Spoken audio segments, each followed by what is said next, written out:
ഒരു പ്രാവശ്യം നിങ്ങൾ ആടുകൾ മേയിച്ചുകൊണ്ടിരുന്നതായിരുന്നു. യഹൂദന്മാർ കടന്നുപോയപ്പോൾ അവർ ചോദിച്ചു, ഈ കുട്ടി ആരാണ്? അപ്പോൾ ഹലീമയുടെ ഭർത്താവായ അബൂ ഖബ്ഷ പറഞ്ഞു, എൻ്റെ മകനാണ്. അവർ പറഞ്ഞു, നീ പറഞ്ഞിരുന്നെങ്കിൽ ഈ കുട്ടിയുടെ അച്ഛൻ മരിച്ചുവെന്ന് ഞങ്ങൾ ഇവിടേക്ക് തന്നെ അവനെ കൊല്ലുമായിരുന്നു. ഇവൻ വരാനിരിക്കുന്ന കാലത്തെ പ്രവാചകനാണ്. 1000 വയസ്സുള്ളപ്പോൾ അബൂ താലിബിനെ കൂട്ടിക്കൊണ്ട് വ്യാപാരത്തിനായി പോയി സർഖ എന്നൊരു സ്ഥലമുണ്ട്. ഞാൻ അവിടെ പോയിട്ടുണ്ട്. അവിടെ ബഹിറ എന്നൊരു സന്യാസി ഉണ്ടായിരുന്നു. അവൻ കാഫിലയെ കണ്ടപ്പോൾ ചോദിച്ചു, നിങ്ങളുടെ നേതാവ് ആരാണ്? അവനോട് പറയൂ, നാളെ നിങ്ങളുടെ വിരുന്നാണ്. അവർ ചോദിച്ചു, മുമ്പ് നീ ഒരിക്കലും ഞങ്ങൾക്ക് വെള്ളം പോലും ചോദിച്ചിട്ടില്ല, ഇന്ന് വിരുന്ന് എന്തിനാണ്? അവൻ പറഞ്ഞു, ഇത് ഞാൻ നാളെ പറയും. അടുത്ത ദിവസം അവൻ ഭക്ഷണത്തിന് ഒരുക്കം നടത്തി. മുഴുവൻ മക്കയിലെ കാഫിലയും ഒരു വൃക്ഷത്തിന്റെ നിഴലിൽ ഇരുന്നു. അവന്റെ പേര് ബഹിറയായിരുന്നു. അവൻ വന്നപ്പോൾ എല്ലാവരും പൂർണ്ണമായുണ്ടോ എന്ന് നോക്കി. അവൻ ചോദിച്ചു, എല്ലാവരും ഉണ്ടോ? അവൻ പറഞ്ഞു, ഒരാൾ കുറവാണ്, ഒരു കുട്ടി ഒട്ടകങ്ങളെ മേയ്ക്കാൻ പോയിട്ടുണ്ട്. അതിനാൽ ബഹിറ പറഞ്ഞു, അതേ കുട്ടിയാണ് ഞങ്ങൾ ഇരുവരും കാത്തിരിക്കുന്നത്, അതിനാൽ ആ കുട്ടിയെ വിളിക്കണം. പിന്നെ ഒരാൾ നിങ്ങളെ വിളിക്കാൻ പോയി. നിങ്ങൾ വന്നപ്പോൾ നിഴൽ മുഴുവൻ മാറിയിരുന്നു. എല്ലാവരും നിഴലിൽ ഇരുന്നു കഴിഞ്ഞിരുന്നു. നിങ്ങൾക്കായി നിഴലിൽ സ്ഥലം ഉണ്ടായിരുന്നില്ല. ഇപ്പോൾ ആരെങ്കിലും വെളിച്ചത്തിൽ ഇരിക്കുമ്പോൾ മരത്തിന്റെ കൊമ്പുകൾ മുന്നോട്ട് വളർന്നു നിങ്ങളെ നിഴലിൽ മൂടി. ഇത് ബഹിറ കാണുകയായിരുന്നു. പിന്നെ അവൻ വന്നു നിങ്ങളെ നിർത്തിച്ചു, ചോദിച്ചു, ഈ കുട്ടി ആരുടെ മകനാണ്? അപ്പോൾ ഹസ്രത്ത് അബൂ താലിബ് പറഞ്ഞു, എൻ്റെ മകനാണ്. അതിന് അവൻ പറഞ്ഞു, നീ കള്ളം പറയുന്നു, എൻ്റെ അറിവ് പറയുന്നത് ഇതിൻ്റെ അച്ഛൻ മരിച്ചു എന്നാണ്. അപ്പോൾ അബൂ താലിബ് പറഞ്ഞു, നീ ശരിയാണ് പറയുന്നത്, ഇത് എൻ്റെ സഹോദരൻ്റെ മകനാണ്, പക്ഷേ എനിക്ക് എൻ്റെ സ്വന്തം മക്കളെക്കാൾ ഇദ്ദേഹം പ്രിയപ്പെട്ടവനാണ്. പിന്നീട് അവൻ നിങ്ങളുടെ പിൻഭാഗത്തുനിന്ന് വസ്ത്രം മാറ്റി നോക്കിയപ്പോൾ മഹ്തുനബുവത്ത്, പ്രവാചകത്വ മുദ്ര കാണപ്പെട്ടു.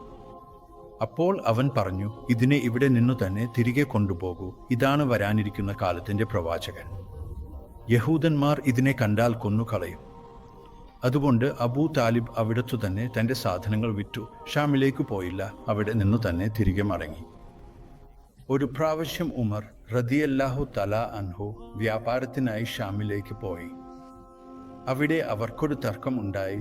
അപ്പോൾ ഒരു ഷാമി നേതാവ് അവരെ പിടിച്ചു തൊത്തിലാക്കി. ഉമർ 2-4 ദിവസം അവിടെ താമസിച്ചു. അവസരം കണ്ടപ്പോൾ ആ നേതാവിനെ ദണ്ഡത്തോടെ അടിച്ചു. ആ ഷാമി നേതാവ് മരിച്ചു. അവരെ പിടിക്കാൻ ശ്രമിച്ചപ്പോൾ ഉമർ ഓടി രക്ഷപ്പെട്ടു. ഇവർ ഒരു ബദ്ദു മരുഭൂമിയിലെ ആളായതിനാൽ നഗരവാസികൾ അവരെ പിടിക്കാൻ കഴിയില്ലായിരുന്നു.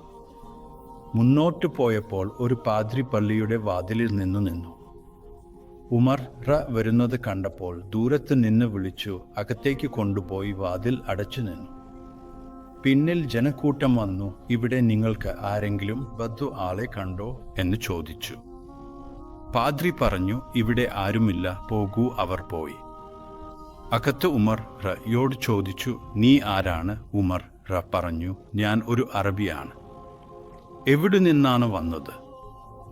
മക്കയിൽ നിന്നാണ്. പാദ്രി ചോദിച്ചു, നിന്റെ നഗരത്തിൽ ആരെങ്കിലും പ്രവാചകൻ ആണെന്ന് അവകാശപ്പെട്ടിട്ടുണ്ടോ? ഉമർ പറഞ്ഞു, ഇല്ല. പാദ്രി പറഞ്ഞു, വളരെ വേഗം നിന്റെ നഗരത്തിൽ ഒരാൾ പ്രവാചകൻ ആണെന്ന് അവകാശപ്പെടും. അവൻ അവസാന പ്രവാചകൻ ആയിരിക്കും. നീ അവന്റെ സഹായി ആകും. നിന്റെ ഭാഗ്യത്തിൽ ഈ ദേശം ജയിക്കാൻ എഴുതിയിട്ടുണ്ട്. അതിനാൽ എന്റെ പള്ളിയെ നിന്റെ സൈന്യം ജയിച്ചാൽ തകർക്കരുതെന്ന് എഴുതി തരൂ. ഉമർ പറഞ്ഞു, എന്റെ ദാരിദ്ര്യത്തെ പരിഹസിക്കേണ്ട. ഞാൻ ഇവിടെ തൊഴിൽ ചെയ്യാനാണ് വന്നത്. നീ എന്നെ രാജാവായി കാണിക്കുന്നു. പാദ്രി പറഞ്ഞു, നിനക്ക് എന്താണ് നഷ്ടം?